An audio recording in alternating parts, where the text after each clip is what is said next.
Hey everybody, welcome to String 'em Up. My name's Dave Holland. Now, for anyone who watched my transitioning to the ukulele video and would like to see a follow-up, or for anyone who watched my practical theory video but would like to see it adapted for the ukulele, well, this is the moment you've been looking for. Now, for this video, I'm going to approach it as if you, the viewer, are a complete newcomer to the ukulele. However, as a concession for the transitioning guitarists, I will provide footnotes with guitar equivalents of the ukulele chords at the bottom of the page. So, let's get started.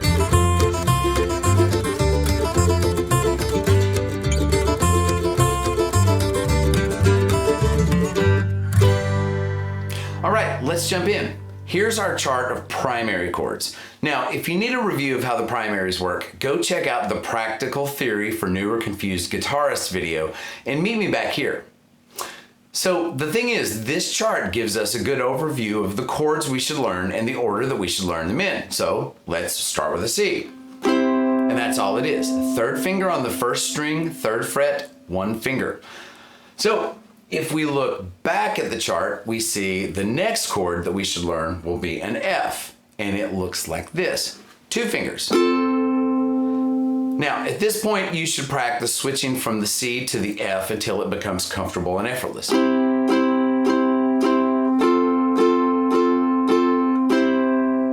So, everybody still with me? Now, the next chord will be the G. Now, this one's a little more complex because it uses three fingers. Now, if it helps you to visualize the chord, think of it as an upside down pyramid. Now, work all three of these chords through this chord progression. C, F, C, G, and then end on a C.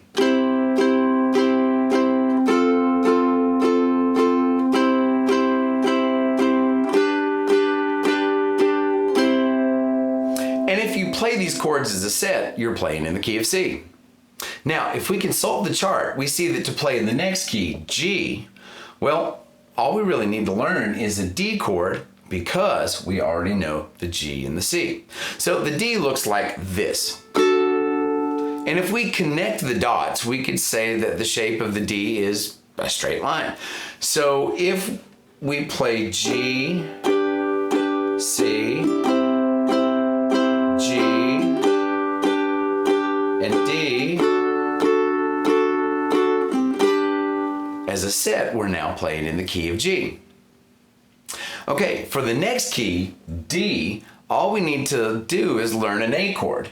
And notice that this one looks a lot like the F chord, except the first finger is now in the third string. Don't confuse these two fingerings because it can cause a lot of confusion if you do. So now, if we couple the A with the D and the G that we already know, we're playing in the key of D. So D, G, D,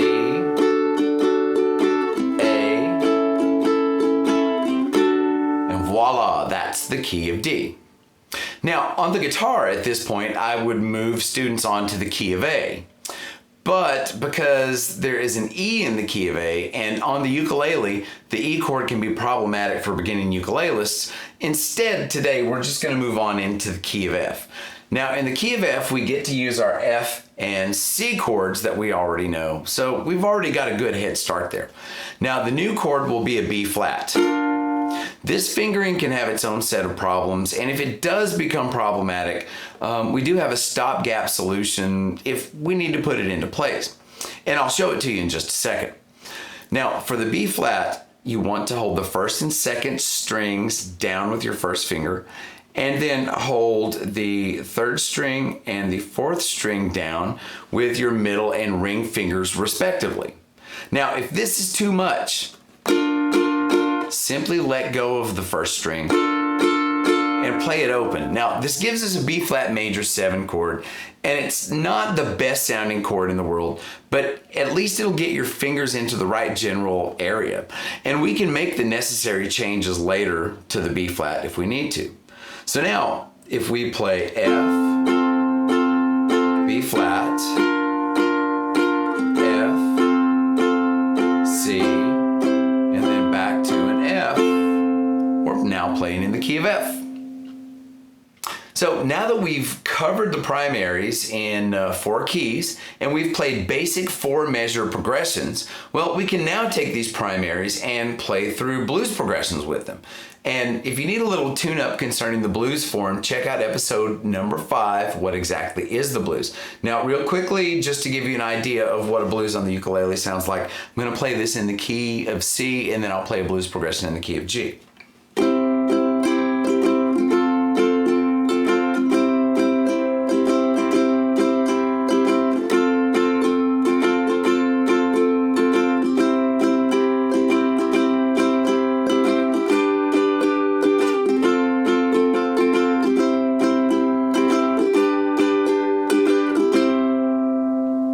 And then here's a blues in the key of G.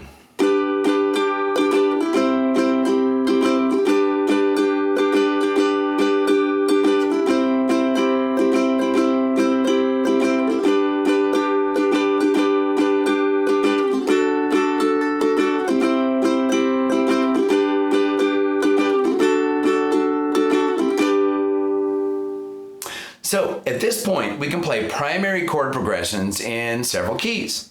Now, this might be a good time to check out the 4th video I ever posted. It's just simply entitled Ukulele Strumming, and play along with the first example in the video. Now, usually when we think of what a ukulele song is, we tend to think of 4 chord patterns that include major and minor chords. And that's going to be the topic of the next ukulele video. Now, you might want to check out episode 9, which I posted last week, the minor secondary chords in a major key and an introduction to the minor primaries, to begin wrapping your head around the theory that we'll wade into in that video. Man, I really need to rethink the length of some of my episode titles. Thanks for watching String 'em Up. My name's Dave Holland, and remember to like, share, and subscribe if you enjoy the content on the channel, and also feel free to leave comments and suggestions for any topics you might like to see in some future episodes. So everybody have fun, stay safe, stay healthy, and I'll see you next time. Bye.